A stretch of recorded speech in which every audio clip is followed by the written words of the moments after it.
You freeze exactly when it matters most, when eyes turn toward you or when you want to approach her and say hello. That paralyzing lock in your body has a name: the Medusa effect. You are not weak, and you are not broken. You are running an old survival code that misreads attention as danger. If you do not solve this now, you will keep letting strangers decide who you get to be. You will keep giving away your future because the past hijacks your spine. Imagine the opportunities that pass by while you stare at the ground. Imagine the life you could have built if you hadn't frozen at the threshold. This video gives you a shield, self-knowledge, to meet the gaze without turning to stone. I will show you how to move again when judgment tries to imprison you. Let me first describe your struggle so clearly that you feel recognized. Then I will show you a way out, step by step. You see her, you want to walk over. Your chest tightens fast. Your jaw locks and your thoughts scatter like birds under a gunshot sky. Your body floods with heat and then it goes cold. Time drags, then snaps, and somehow you do nothing. You replay it for hours, critiquing every imagined line you never said. The world moves on while you sit in your own courtroom. When a group turns their attention to you, your voice gets smaller. Your spine curls inward as if lowering the target. If you keep obeying this freeze, it will harden into identity.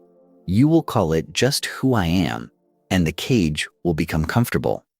You know what I'm talking about because you've already felt the cost. It is measured in nights you regret and chances you surrendered. So why now? Because this pattern compounds. Each retreat teaches your nervous system that retreat is correct. Avoidance is a trainer with perfect memory. If you do not interrupt it, it will keep perfecting the chain that pulls you. If you ignore this Medusa now, it will shape every conversation where you seek respect. It will choose your friends, partners, and paycheck. Inside this problem is power. If you unlock it, judgment becomes fuel and attraction becomes play. Now, I will tell you a story about you. Not the you others see, the you that sits below your sternum and tells truth when your mouth will not. Once there was a traveler who entered a walled city. The gates were open, but every statue inside looked like a person caught mid-breath. The traveler asked the wind why everyone had stopped. The wind answered with silence and a smell like rain on old stone. In the heart of the city stood a square pool so still it reflected the clouds. Above it, on a pedestal, something moved but did not walk. Hair that was not hair. Eyes that did not blink. Every gaze toward it ended in stone. The traveler felt that cold press at the back of the neck, the feeling you know. The invisible hand that says, "Don't move, don't speak, don't look." He remembered rumors, a creature born from misread love and twisted judgment. A mirror of the fears no one wanted to carry. He thought of leaving, but he knew that if he ran, his feet would learn the path of retreat forever. So he stayed. He looked down into the pool. He would not meet the creature's stare. He would see it reflected and learn. The traveler took out a polished shield, not to fight, but to see. The image in the metal was just enough to understand without becoming stone. He moved with the mirror, slowly circling. The creature howled without sound, and yet its snakes rested when he named them. One serpent was called her judgment, another your past, another the crowd. He named them, and in naming, they lost their fangs. Finally, he saw that the creature fed on his panic. His panic fed on his ignorance, and ignorance was the only thing he could not afford. He walked away not victorious, but fluent. The city breathed again. He did not slay the creature. He stripped it of myth. That traveler is you. The shield is self-knowledge, and the pool is your attention used correctly.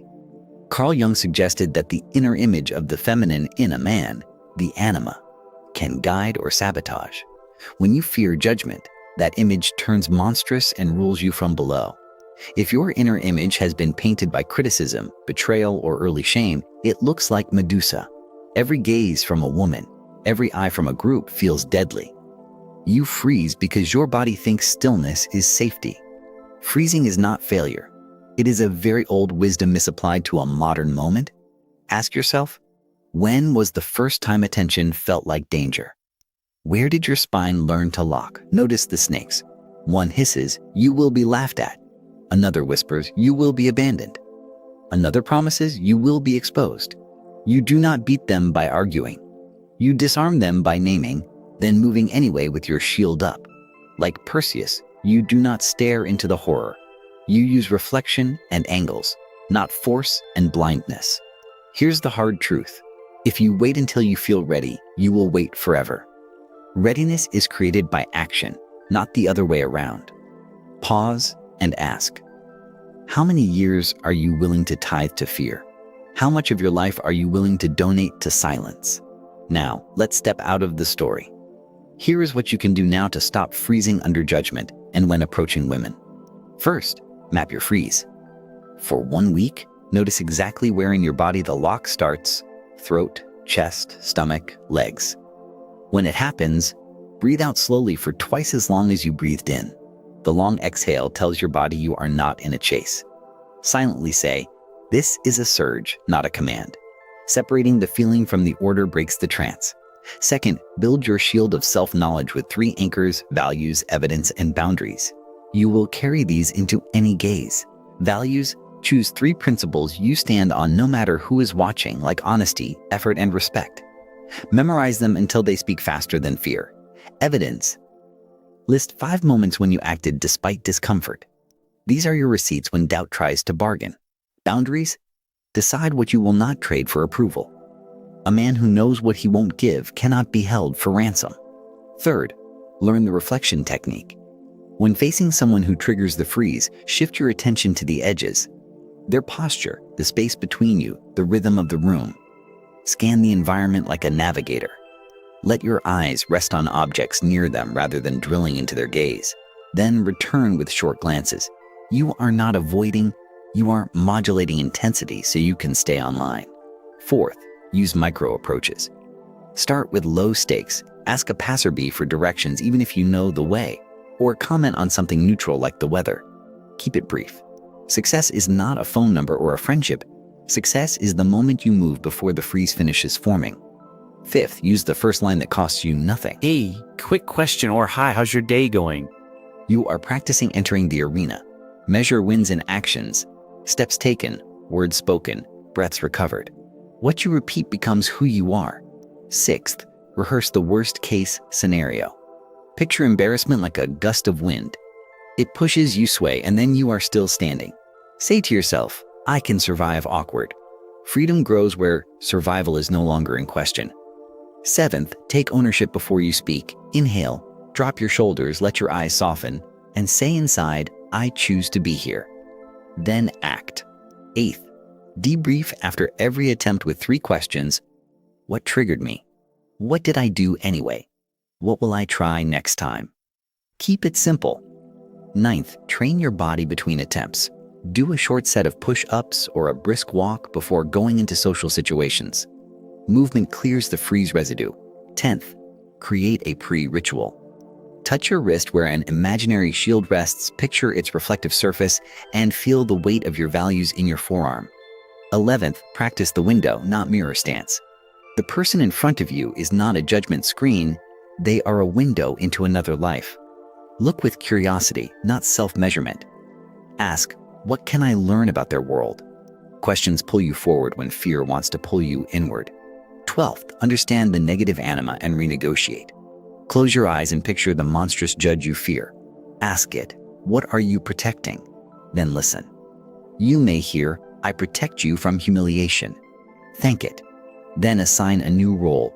Protect me by helping me stay present, not by freezing me. This is not fantasy. Your nervous system listens to images and roles. Change the story, and the body learns a different script. 13th, build a courageous circle.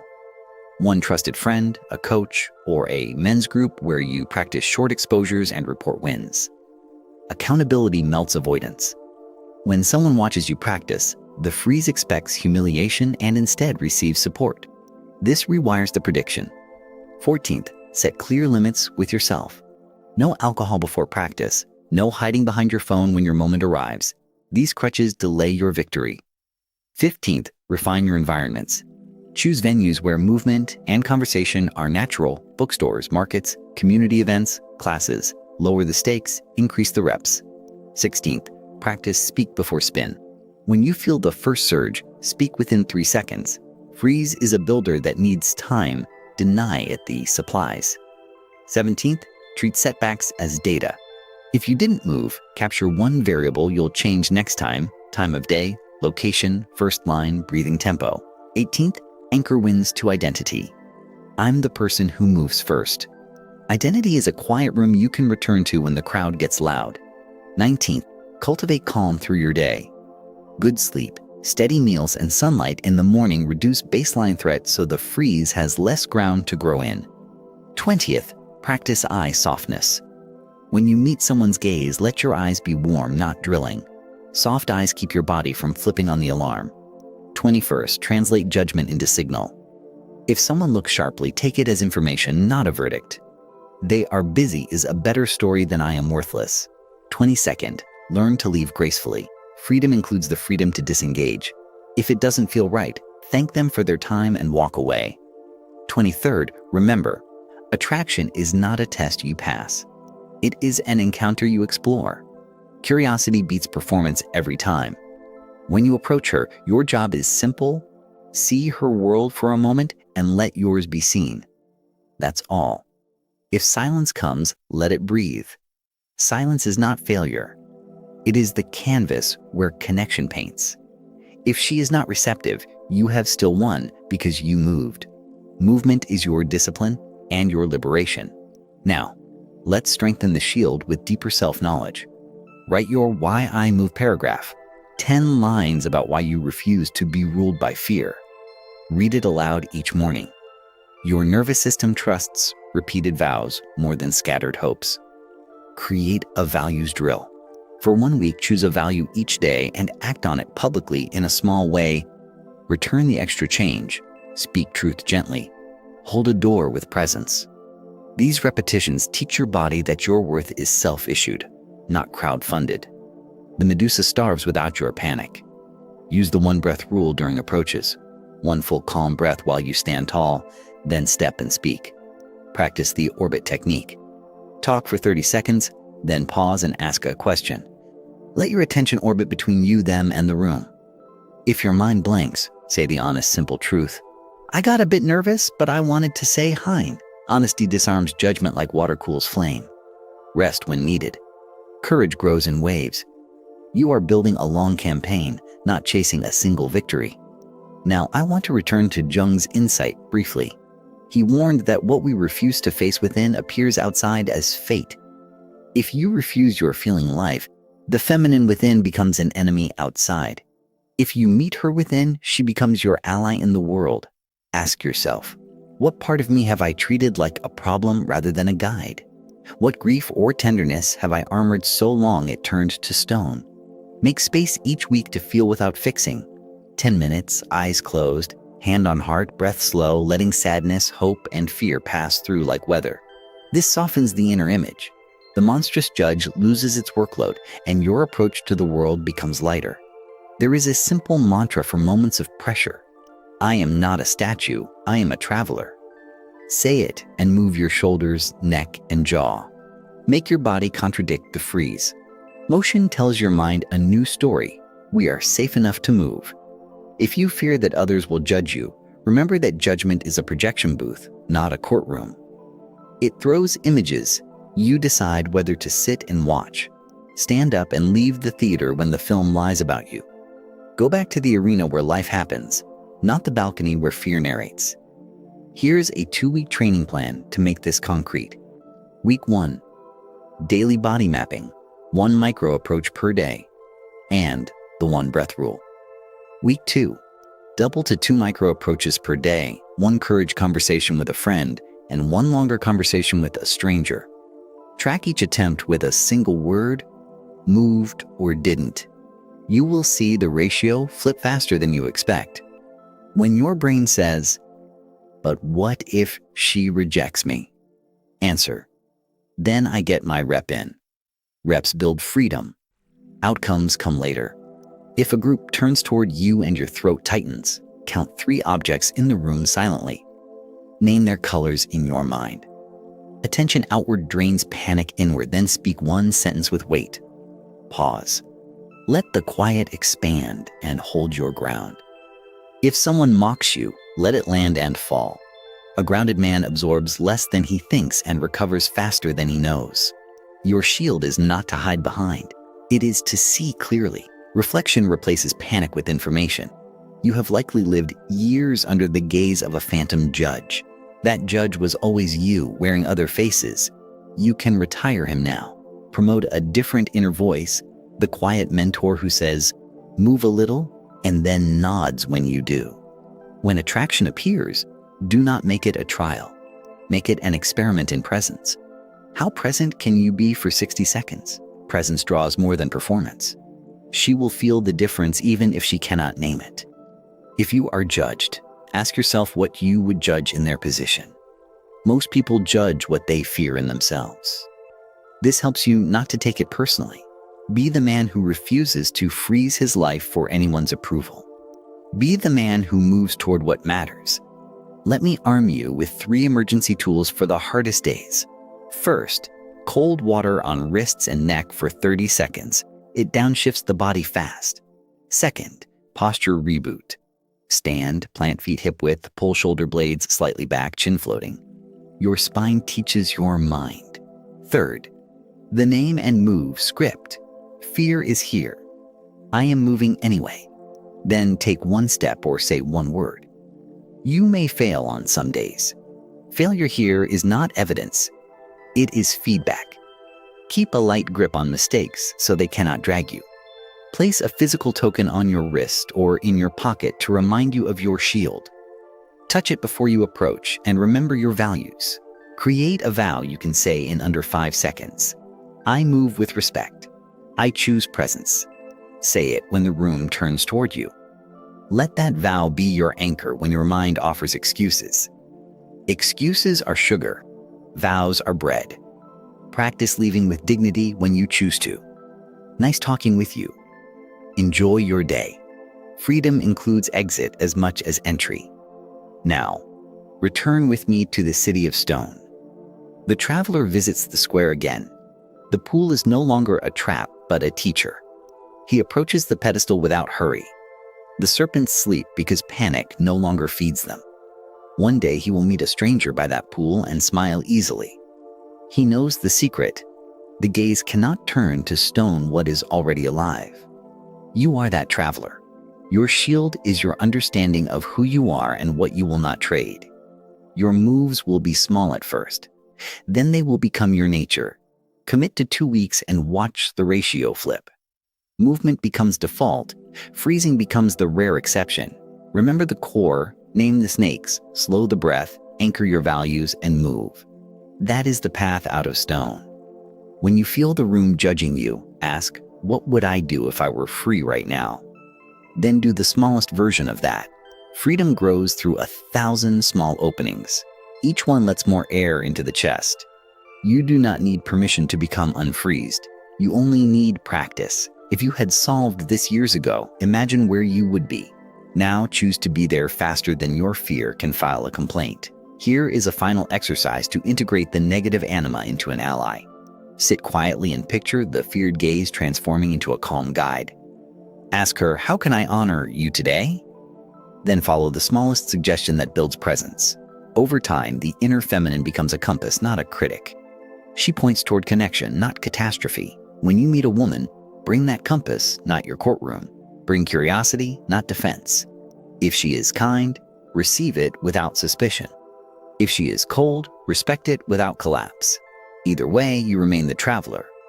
You will still feel fear at times, but it will feel like weather, not a verdict. You are not here to pass invisible exams. You are here to live a visible life. Say yes to the next moment that matters. Step before the freeze writes your fate. When eyes turn toward you, feel your feet. When fear rises, lengthen the exhale. When doubt speaks, answer with a step. This is your shield in use. Reflection, breath, values, movement. The Medusa effect loses its power when you refuse to feed it stories of doom. It becomes background noise. You become the main character. Let the city within you breathe again. Let the statues become people and the pool become sky.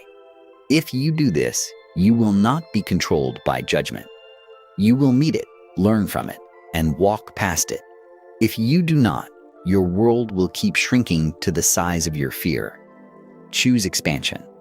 Right now, choose one micro approach for today.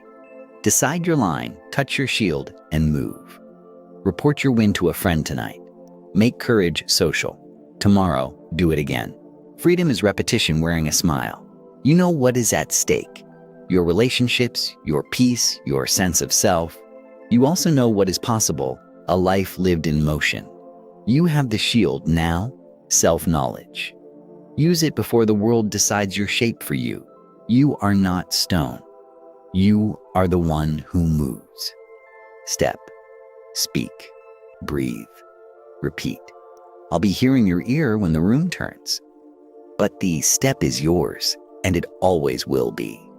When you forget, return to this. Name the snakes.